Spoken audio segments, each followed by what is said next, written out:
Assalamualaikum warahmatullahi wabarakatuh. Sayyidatus Sa'adah Zummala'il A'izzah Kubailal Hidayah Hayya bina nahmaduhu wa nasta'inuhu subhanahu wa ta'ala hamdan bila hoyah wa madhan bila nihayah.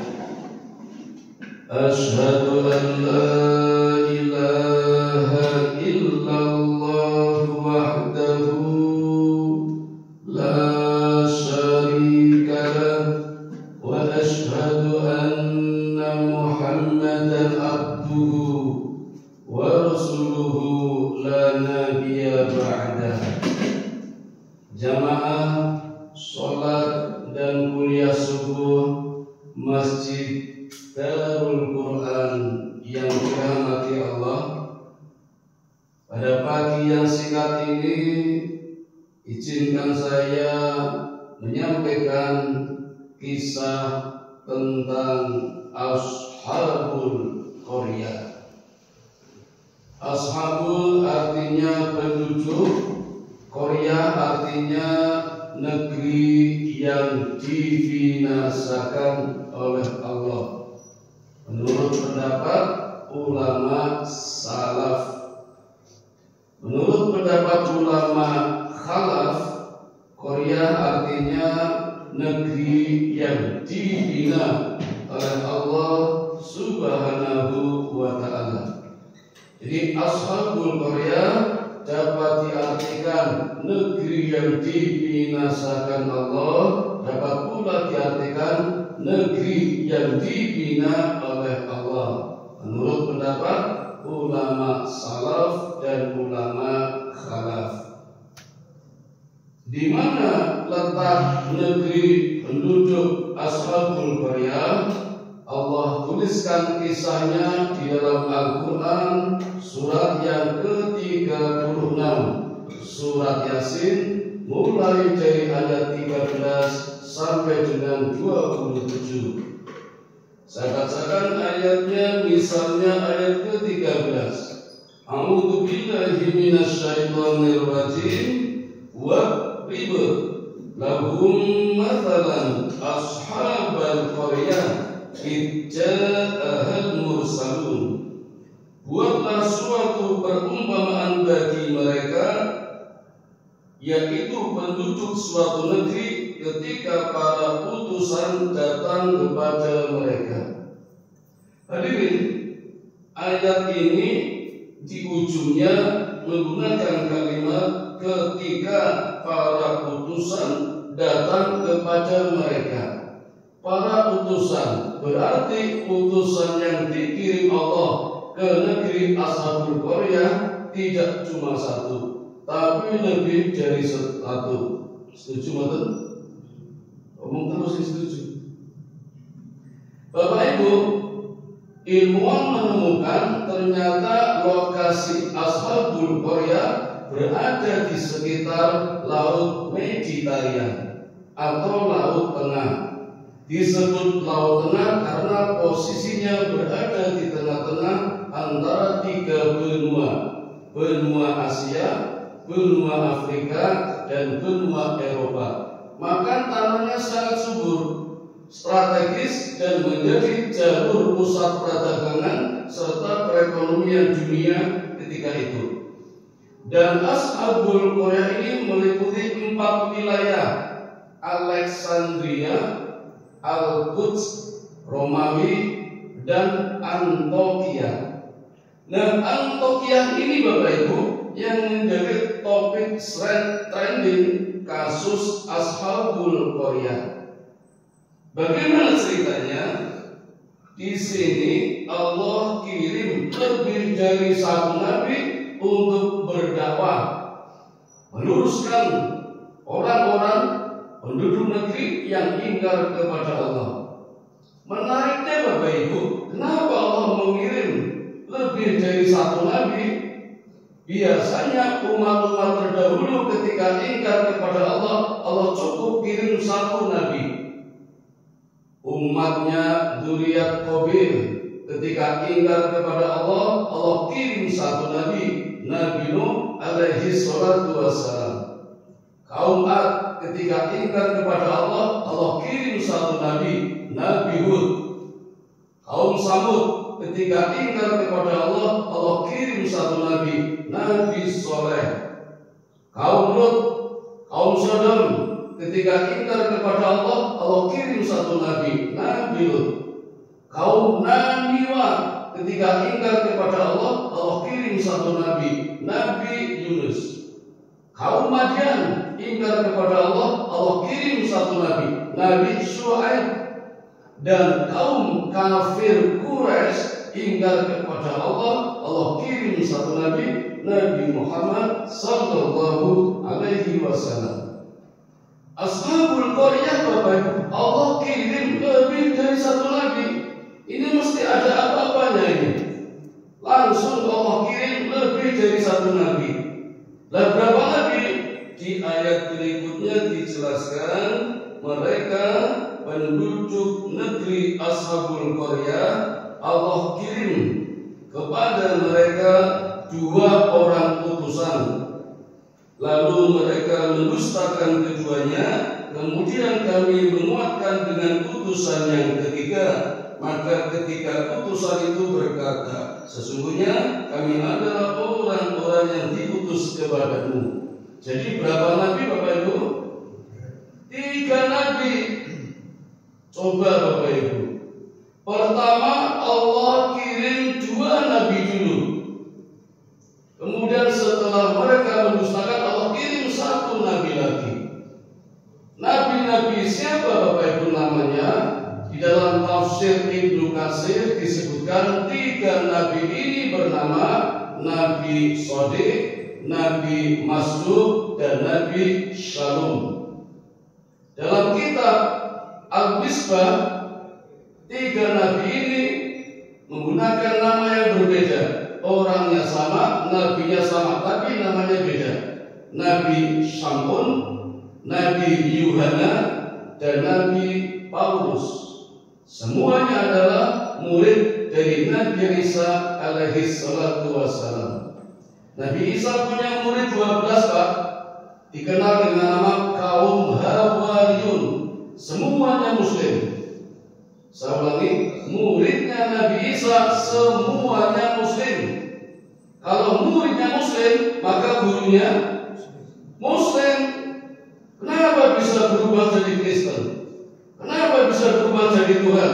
Ini ada kisahnya Bapak Ibu. Tapi insya Allah akan saya sampaikan pada bulan Ramadan tahun depan. Ini yang Ashabul Qaryah dulu. Saya tuntaskan dulu sebentar Bapak Ibu. Allah kirim 2 nabi dulu, Nabi Shadiq dan Nabi Masduq, untuk berdakwah ke negeri Antioquia melalui pintu gerbang sebelah utara. Sebelum sampai ke kota Antioquia, bertemu dengan seorang lelaki tua yang tidak punya mata.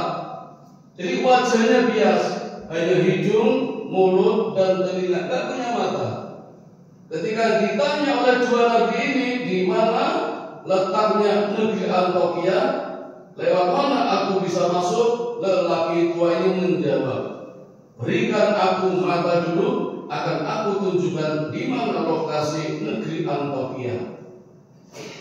Karena 2 orang ini nabi dan muridnya Nabi Isa, cukup minta tolong kepada Allah dengan menggunakan tanah liat, lempung yang ada di sekitarnya digulung-gulung, jadilah pupil. Kemudian ditempatkan di depan wajahnya 2, ditekan dengan membaca Bismillahirrahmanirrahim, jadilah mata dan bisa melihat. Mau coba Bapak Ibu? Pasti gagal. Kan kita bukan nabi. Nah, setelah bisa melihat sesuai dengan janjinya, lelaki tua ini menunjukkan dari mana bisa masuk kota Antioquia, bahkan mengantarkannya dan menawarkannya masuk ke dalam rumahnya. dan dijumpainya ternyata di kamarnya punya anak perempuan yang sedang terkena penyakit lumpuh. Oleh dua orang nabi ini disembuhkan. Tidak cuma keluarga lelaki tua ini, Bapak Ibu, masyarakat sekitarnya yang menderita berbagai macam penyakit semuanya disembuhkan. Sampai beritanya menyebar hingga di istana kerajaan, raja pun minta tolong. Dua orang ini dipanggil untuk menghidupkan kembali anaknya raja yang sudah meninggal 3 hari yang lalu tetapi belum dikubur. Bisa, kan mukjizat Nabi Isa. Muridnya juga bisa atas izin Allah menghidupkan orang yang sudah meninggal asal belum dikubur. Kalau sudah dikubur, wah ramai nanti. Bapak Ibu sekalian, ini logika nih, logika ini. Mestinya Bapak Ibu, misalnya kita kedatangan tamu itu berjasa, banyak memberikan pertolongan, menyembuhkan banyak penyakit, gratis tidak bayar, senang betul? Kudune senang. Tapi ternyata orang-orang penduduk Antioquia tidak senang. Sudah diobati gratis lagi nggak senang. Apa masalahnya Bapak Ibu? Ternyata orang-orang penduduk Antioquia tidak suka dengan Nabi. Tadi waktu menolong belum tahu kalau dua orang ini Nabi, tahunya orang biasa. Tapi kok hebat sekali, bisa menyembuhkan penyakit mata, bisa membuat mata, bisa menghidupkan orang yang sudah meninggal. Ini pasti bukan orang sembarangan. Konangan Bapak Ibu kalau dua orang ini Nabi, sehingga penduduk Antioquia menjadi tidak suka. Kenapa tidak suka? Karena penduduk Antioquia punya pengalaman, banyak tahu sejarah tentang umat-umat sebelumnya yang dimusnahkan oleh Allah dan yang disalahkan gara-gara nabinya, padahal yang ingkar adalah umatnya. Kaum Dzurriyyat Qabil misalnya, Allah kirim banjir bandang pertama terbesar di dunia, yang disalahkan siapa? Nabi Nuh. Padahal yang ingkar adalah umatnya. Setiap Nabi Nuh memberikan pelajaran, setiap Nabi Nuh mengadakan pengajian, umatnya menutup telinga dengan kedua tangannya. Ada yang begini, ada yang begini, ada yang begini, tidak mendengarkan apa yang disampaikan oleh Nabi Nuh. Nabi Nuh gak marah, yang marah Allah, kirim banjir, hantam bagi semua, musnah umatnya. Antioquia menyalahkan Nabi Nuh, padahal yang salah umatnya. Kaum Ad, kenapa dimusnahkan oleh Allah? Padahal diberi pelajaran oleh Nabi Nuh. Bapak Ibu tahu kesalahannya? Kesalahannya adalah ketika ziarah kubur. Caranya salah. Harusnya ketika di kuburan tidak minta doa, tetapi mendoakan agar jenazahnya, agar orang yang mati diterima amalnya, diampuni dosanya, husnul khotimah, masuk surga. Cuma itu aja. Tetapi kesalahan yang dilakukan minta doa pada orang yang sudah meninggal di kuburan. Banyak turun baru terakhir ujian, ada boleh kerja, malah ada yang minta nomor di kuburan. Itu kesalahan umatnya. Allah hantam dengan awan panas, suhunya 6.000 derajat, kecepatan 600 km per jam, mengalahkan awan panas gunung Merapi itu. Habis semuanya, tetapi penduduk Antioquia menyalahkan Nabi Hud, padahal yang ingkar adalah umatnya. Nabi Soleh, Bapak Ibu, Allah penuhi mukjizatnya ketika umatnya minta, ya Soleh, kalau memang kau Nabi, coba keluarkan dari bukit batu itu seekor onta betina yang hamil tua, dan ketika keluar membawa anak onta. Aneh ini permintaannya, karena ingin membuktikan kalau Soleh adalah Nabi. Allah penuhi, dari bukit meledak, keluar ontanya hamil tua, dan dari hamil tua ini ternyata bisa mengeluarkan susu yang bisa dinikmati 70.000 penduduk kaum Samud. Gratis Bapak Ibu. Jadi kalau sekarang ada program minum susu gratis, telah. Nabi Soleh sudah mulai dari dulu. Sayangnya umatnya beli onta yang bisa dinikmati susu disembelih, kepalanya untuk mahar mengawini wanita iblis. Nabi Soleh gak marah, yang marah Allah. Allah kirim petir menggelegar yang menyambar-nyambar selama 3 hari Bapak Ibu. Kalau kita baru semalam sudah takutnya bukan main, ini 3 hari tidak berhenti petirnya. Semuanya musnah kaum Samud. Yang disalahkan siapa? Nabi Soleh. Padahal yang ingat adalah umatnya. Kaum Sodom Bapak Ibu, di Yordania ada 50 kota. Dari 50 kota ada 5 kota yang melakukan penyimpangan seksual. Kota Sodom, di sini bapak-bapak nyenengi bapak-bapak padahal sudah punya istri. Kota Gomorrah, ibu-ibu menyenangi ibu-ibu padahal sudah punya suami. Kota yang ketiga, laki-laki menyenangi laki-laki yang masih jomblo. Kota yang keempat, perempuan menyenangi perempuan yang masih jomblo. Dan yang mengerikan kota yang kelima, bapak ngawini anaknya, anak ngawini ibunya, ibunya kawin dengan binatang-binatang piaraannya, babi, anjing dan sebagainya. Nabi Lut berdakwah, tidak dihiraukan, malah istrinya juga berkhianat. Allah kirim malaikat dengan sayapnya, dicukil buminya, lemparkan ke atas ke langit pertama, jatuhkan lagi di balik buminya, dan sekarang menjadi laut mati yang ada di Yordania. Itu kota kutukan itu. Di zaman Nabi Lut dimusnahkan semuanya. Siapa yang disalahkan? Nabi Lut. Padahal yang ingat adalah umatnya. Nah, belajar dari ini semua Bapak Ibu, penduduk Antioquia takut kalau yang 2 nabi ini akan mendatangkan musibah, maka 2 nabi ini diusir keluar dari penduduk Antioquia. Karena perintah Allah, 2 nabi ini tidak pergi, tetap berdakwah, maka apa yang terjadi? 2 nabi ini dimasukkan ke dalam sel, ditahan. Allah kirim nabi yang ketiga, namanya Nabi Shalom atau Nabi Paulus. Bapak Ibu, penduduk Antioquia ketika itu sudah melakukan praktek-praktek perbuatan syirik. Misalnya tiarah. Apa itu tiarah? Setiap pagi, setiap mau berangkat, mau kerja, mau dagang, mau ke pasar, mau sekolah, penduduk Antioquia selalu melepaskan burung gereja. Jadi burung gereja sudah ada dari dulu Bapak Ibu. Kalau burung gereja ini terbangnya ke kiri, pertanda akan datang musibah. Dan kalau terbangnya ke kanan, pertanda rezeki akan datang. Ketika nabi yang ketiga datang, orang-orang Antioquia sedang melepaskan burung gereja dan terbangnya ke kiri. Mereka punya keyakinan dengan adanya nabi lagi yang ketiga pasti akan datang musibah. Maka ditangkap lagi nabi yang ketiga, masukkan ke dalam sel, dan esoknya siap dieksekusi di bawah tiang gantungan. 3 nabi Bapak Ibu, nggak main-main ini.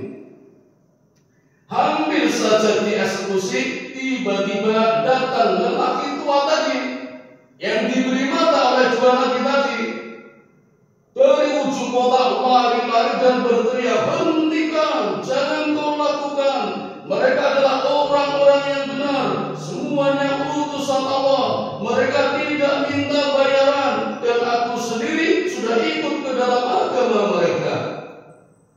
Bapak Ibu, kalimat yang terakhir membuat penduduk Antioquia semakin marah. Apa kalimat terakhir tadi yang diucapkan oleh lelaki tua tadi? Aku juga sudah ikut ke dalam agama mereka. Ini yang membuat penduduk Antioquia semakin marah. Nabinya tadi dibebaskan, tapi lelaki yang tua ini justru malah disiksa, dirajam dan dianiaya. Badannya dipendam di dalam tanah, kepalanya di atas tanah, dilempari batu sampai berdarah-darah. Masih dijebol lagi, perutnya diinjak-injak, lemparkan ke dalam sumur, kemudian dibunuh seperti pembantaian PKI. Mati Bapak Ibu. Dalam ayat berikutnya dijelaskan orang ini masuk surga, dan ketika masuk surga arwahnya sempat melihat ke bawah, melihat ke bumi, melihat ke negeri Antiokhia dan mengatakan, andai saja mereka tahu aku masuk surga, tentu tidak akan melakukan perbuatan seperti itu. Masuk surga. Nah Bapak Ibu, inilah kisah Ashabul Qaryah, negeri yang dibinasakan Allah menurut pendapat ulama salaf. Sekarang menurut pendapat ulama khalaf.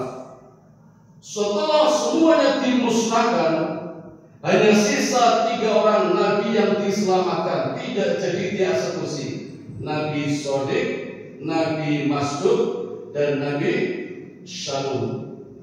Allah ganti generasi yang baru, penduduk-penduduk baru. Ini pelajaran buat kita Bapak Ibu. Kalau di negeri ini maksiat sudah banyak, pemimpin-pemimpin yang dolim, korupsi merajalela, rakyat yang juga bodoh-bodoh, mau saja terima bansos, hati-hati Bapak Ibu. Bisa saja Allah ganti dengan generasi yang baru, kita habis semuanya, ganti orang-orang yang baru. Buktinya Antiokhia juga begitu. Antiokhia lama sudah habis, diganti dengan Antiokhia baru yang dibina oleh Allah melalui 3 nabi ini. Bagaimana 3 nabi ini membina umatnya? Dengan memberikan pemahaman-pemahaman dan ajaran-ajaran kebenaran yang ada di dalam surat Yasin. Ini pelajaran juga buat kita Bapak Ibu. Di bulan Ramadan ini kalau tidak bisa khatam 30 juz, setidaknya 1 juz. 1 juz tidak bisa, setidaknya membaca 1 surat, surat Yasin. Ada apa dengan Yasin? Yasin adalah hatinya Quran.